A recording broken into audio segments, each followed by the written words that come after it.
Please like, share and subscribe our channel Photon Boost. Also, do not forget to press the bell icon for further updates. नमस्कार दोस्तों, मैं यशपाल मीणा एक बार फिर से आप सभी का स्वागत करता हूं आपके अपने चैनल फोटोन बूस्ट के ऊपर। दोस्तों, महिलाओं के पर अत्याचार की कहानियां उतनी ही पुरानी हैं जितना पुराना मानव सभ्यता का इतिहास है। हम जानते हैं कि इतिहास में महिलाओं के ऊपर अलग अलग तरीकों से दुनिया के अलग अलग कोनों में अत्याचार किए गए हैं और आज भी किए जाते हैं।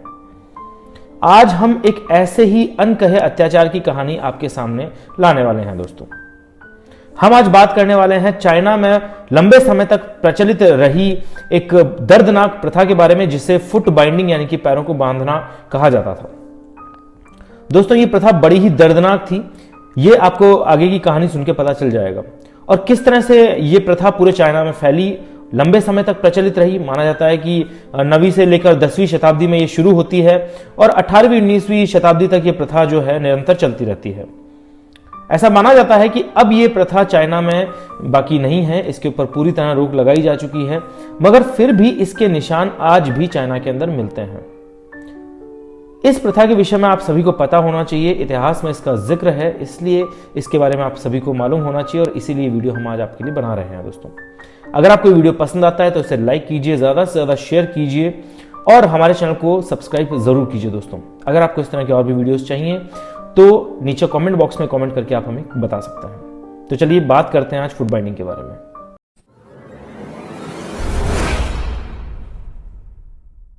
Welcome to our channel Photon Boost. दोस्तों, आइए बात करते हैं फुट बाइंडिंग के बारे में। अगर मैं इस प्रथा के बारे में आपको बताऊं तो ऐसा माना जाता है कि ये तकरीबन 10वीं शताब्दी से या 9वीं शताब्दी से ही चाइना में प्रचलित रही है। अगर इसके सबसे अर्लीस्ट एविडेंस के बारे में हम बात करें तो लेडी हुआंग शेंग जो है एक महिला है, इनका जो एक पैर मिलता है आर्कियोलॉजिस्ट को, क्योंकि उस समय चाइना के अंदर जो अपर क्लास लोग हुआ करते थे, जो ऊंचे तबके के जो लोग हुआ करते थे, इन्हें जलाया नहीं जाता था, इन्हें दफनाया जाता था। तो दफनाने की वजह से जो है इनका जो शरीर है वो खराब नहीं हुआ करता था, उसे लपेट के जो है रखा जाता था। तो एक पैर जो है आर्कियोलॉजिस्ट को मिलता है। शुरुआत में उन्हें लगता है कि ये किसी गुड़िया का पैर है, क्योंकि पैर का जो साइज है वो बहुत छोटा होता है और वो मिस शेप्ड भी होता है, थोड़ा सा पैर बहुत अजीब सा होता है और वो बहुत ही खास तरीके के जूते में जो है कैद होता है वो पैर। उन जूतों को लोटस शूज कहा जाता है चाइना के अंदर, लोटस शूज। लेकिन जब उसके ऊपर रिसर्च करते हैं तो पता लगता है कि ये किसी गुड़िया का पैर नहीं, बल्कि ये लेडी हुआंग शेंग का पैर है। लेडी हुआंग शेंग जो कि एक इंपीरियल क्लैंसमैन की वाइफ थी, एक ऊंचे तबके का व्यक्ति, उसकी वाइफ थी, उसकी बीवी थी और इनका ये पैर था। और ये पैर बहुत ही छोटा था नॉर्मल साइज से। असल में छोटा था नहीं, मगर इसे छोटा किया गया था।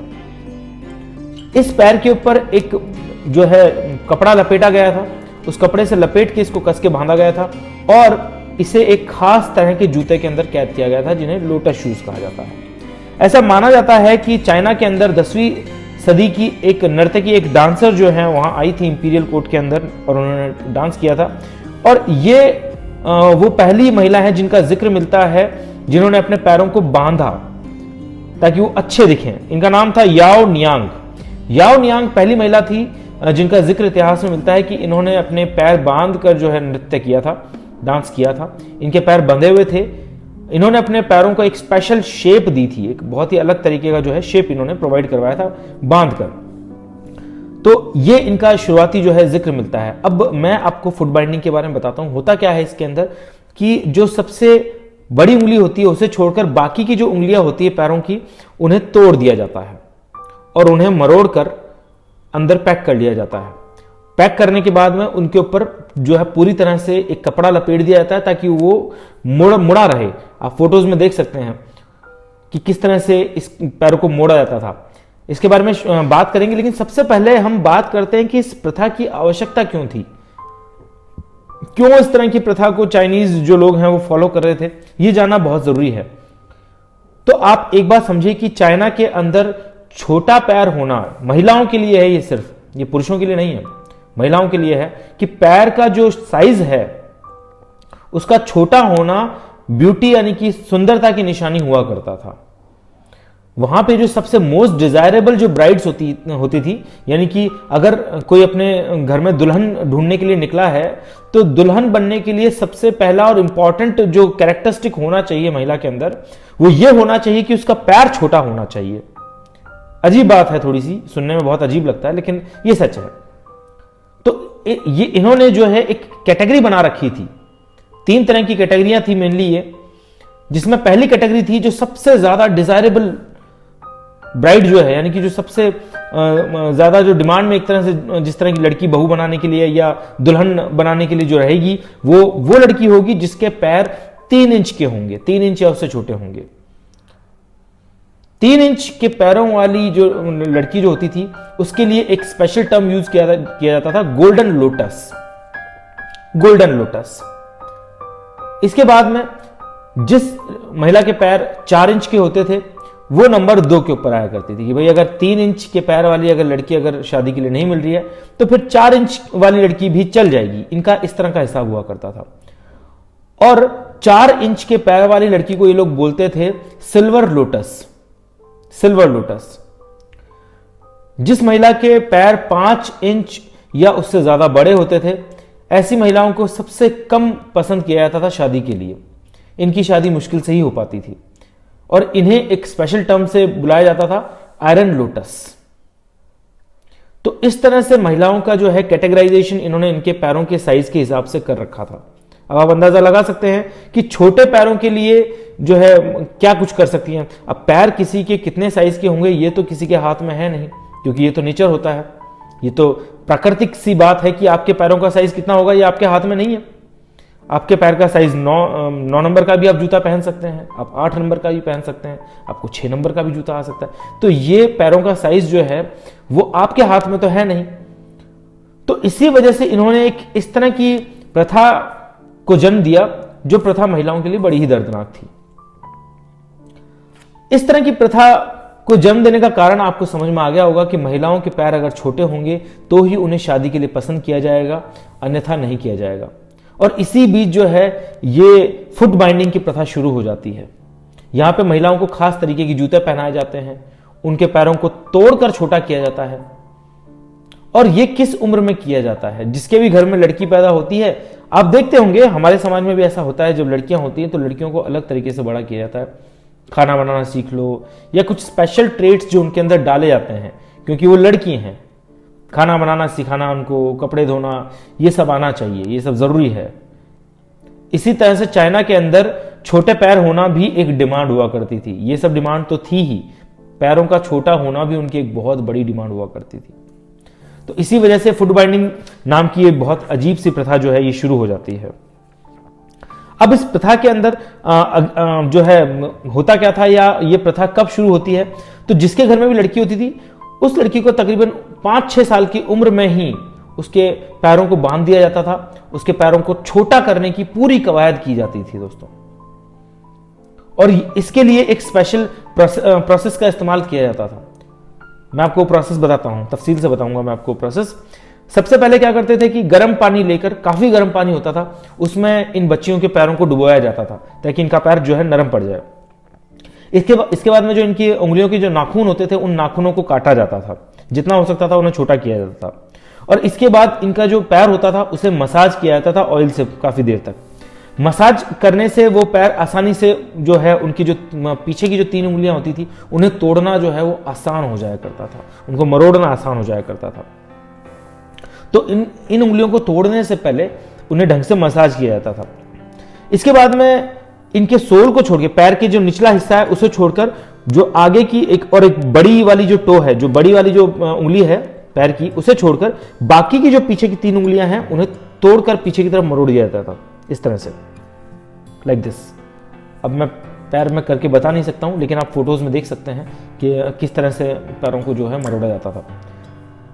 तो इसके बाद में इनके पैरों को इस तरह से जो है मरोड़कर, और उसके ऊपर जो है उसे एक तरह से डबल कर दिया जाता था। अब देखिए पैरों को आप खुद देखिए कि क्या आपके पैर डबल हो सकते हैं। हाथ तो डबल हो सकते हैं ऐसे, लेकिन क्या पैर इस तरह से डबल हो सकते हैं? लेकिन इन बच्चियों के जो पैरों को है 5 से 6 साल की उम्र, महज 5-6 साल की उम्र के अंदर इनके साथ में इस तरह का जो है बड़ा अन्याय किया जाता था। और इनके पैरों को जो है डबल कर दिया जाता था, मोड़कर इस तरह से। ऐसा करने के अंदर उनकी कई सारी हड्डियां टूट जाएंगी, ये बिल्कुल हमें पता है ढंग से। तो बड़ा दर्दनाक प्रोसेस हुआ करता था। बच्चों की इसमें कोई सहमति नहीं होती थी, जबरदस्ती उनके ऊपर जो है ये थोपा जाता था, ताकि बाद में जब वो उनकी शादी का वक्त आए तो ज़्यादा दिक्कत ना आए, इनको लड़का ढूंढने में आसानी से जो है उनकी शादी की जा सके। इसी वजह से इस तरह का अन्यायपूर्ण व्यवहार इन बच्चों के साथ में किया जाता था। अब इनके पैर को पूरी तरह तोड़कर उसको डबल करके मरोड़ के और फिर उसके ऊपर जो है एक कपड़ा लपेटना शुरू करते थे ये लोग, उसे पूरा रैप कर दिया करते थे। 10 फीट लंबे कपड़े से जो है, कपड़े की लीर होती थी, 10 फीट लंबी लीरें होती थी, इन लीरों से ये है उस पूरे पैर को लपेट दिया करते थे। हर 2 दिन में ये उस कपड़े को खोलकर देखते थे, उसको जांचते थे सही तरीके से, ताकि कहीं उसमें पस ना पड़ जाए या ज़्यादा खून बहने की वजह से इन्फेक्शन ना हो जाए, क्योंकि खून तो बहता था, जब आप हड्डी तोड़ेंगे तो खून तो बहेगा, तो डेफिनेटली डैमेज तो होता था इनके पैर को बहुत ज़बरदस्त। कभी कभी ऐसा होता था कि किसी का पैर भरा हुआ भी होता है, कभी आपने भी देखा होगा, सबके पैर पतले नहीं होते हैं, किसी का पैर बहुत भरा भरा होता है। तो अगर किसी बच्ची का पैर भरा भरा होता था, यानी कि एक्स्ट्रा जो है अगर उसमें मांस होता था, तो उस मांस को या तो ये काट कर निकाल दिया करते थे या फिर उसे सड़ने के लिए छोड़ दिया करते थे पैर तोड़ने के बाद में। तो ये जानवरों से भी बदतर सलूक है जो ये किया करते थे। ये फुट बाइंडिंग का तरीका हुआ करता था दोस्तों। उस रैपिंग को ये लोग हर 2 दिन के अंदर खोल कर देखते थे। अगला सवाल ये उठता है कि ये दर्दनाक जो पूरा प्रोसेस है ये कब तक जारी रहता था। तो मैं आपको बता दूं कि 2 साल तक लगातार ये प्रोसेस जारी रहता था। वो बच्चियां रोती भी थी, चीखती भी थी, चिल्लाती भी थी, लेकिन फिर भी उनके ऊपर रहम नहीं किया जाता था और उनके पैरों को जबरदस्ती तोड़कर बांध दिया जाता था। 2 साल के बाद में ये प्रोसेस खत्म हो जाता था, क्योंकि 2 साल में उनका जो पैर है वो पूरी तरह मुड़ जाया करता था। और ये सब इसलिए करते थे ताकि इन बच्चियों का पैर एक खास तरीके के जूते के अंदर आ सके, जिसे लोटस शूज कहते थे लोग। आप फोटो देख सकते हैं लोटस शू किस तरह का दिखता था। तो लोटस शूज के अंदर जो है ये पैर आ सके इन बच्चियों का, इसी वजह से इनके साथ में किया जाता था। इससे इनके पैर बहुत छोटे हो जाते थे। छोटे पैर को ये लोग जो है ब्यूटी की निशानी मानते थे, सुंदरता की निशानी मानते थे। तो ये सारा ये लोग इस तरह का व्यवहार इनके साथ में करते थे। यहीं तक नहीं, बल्कि इनका पैर तोड़ने के बाद में, लपेटने के बाद में मजबूर किया जाता था इन बच्चियों को कि ये लंबे लंबे डिस्टेंसेस को पैदल चलें। हाल ही में उनका पैर तोड़ा जाता था और फिर उसके बाद उनको मजबूर किया जाता था, जबरदस्ती उनको चलने के ऊपर मजबूर किया जाता था। एक टूटे पैर के साथ में चलना कितना मुश्किल होता है, इसका अंदाजा ही लगा सकते हैं हम केवल। तो उन्हें काफ़ी लंबी डिस्टेंसेस तक उनको चलाया जाता था, लंबी दूरियों तक उनको चलाया जाता था, ताकि उनका पैर सेट हो जाए उस जूते के साथ में। इस तरह की हरकत ये लोग इन बच्चों के साथ में करते थे। तो कितना दर्दनाक ये रहता होगा प्रोसेस, इसका सिर्फ हम अंदाजा लगा सकते हैं दोस्तों। तो ये जो है अब बंद हो चुका है। लकीली अच्छी बात है कि चाइना के अंदर अब ये प्रथा बाकी नहीं रही है। 19वीं शताब्दी के अंदर बंद हो चुकी है और शायद आखिरी महिला जिंदा हैं या नहीं मुझे नहीं मालूम है जिनका फुट बाइंड हुआ था। जो फुट बाइंडिंग की प्रथा का आखिरी सबूत जो हैं वो अब शायद हैं या नहीं, मैं नहीं जानता हूँ। 2015 में ये जो महिला हैं ये जीवित थी और इन्होंने BBC को इंटरव्यू भी दिया था अपना, और उसमें इन्होंने अपनी सारी जो है कहानी कहकर सुनाई थी। तो चाइना में ये निशान हमेशा बाकी रहेंगे फुट बाइंडिंग के, उनके इतिहास का, क्योंकि हिस्सा भी है ये। मगर ये इतिहास का वो काला पन्ना है जिस काले पन्ने को ज़्यादा पढ़ा नहीं गया है, और इसीलिए हमने सोचा कि इसके ऊपर आपको जो है एक वीडियो बना के इसके बारे में बताया जाए। आपको वीडियो कैसा लगा मुझे कमेंट बॉक्स में कमेंट करके ज़रूर बताइए दोस्तों। अगर आपको वीडियो अच्छा लगा और आपको इस तरह के और वीडियोस चाहिए तो प्लीज़ इस वीडियो को सबसे पहले तो आप लाइक कीजिए, ज़्यादा से ज़्यादा इसे शेयर कीजिए ताकि और लोगों तक भी जानकारी पहुंच सके। इसके अलावा हमारे चैनल को सब्सक्राइब कीजिए और कमेंट बॉक्स में कमेंट करके बताइए अगर आपको इस तरह के और वीडियोस चाहिए। धन्यवाद।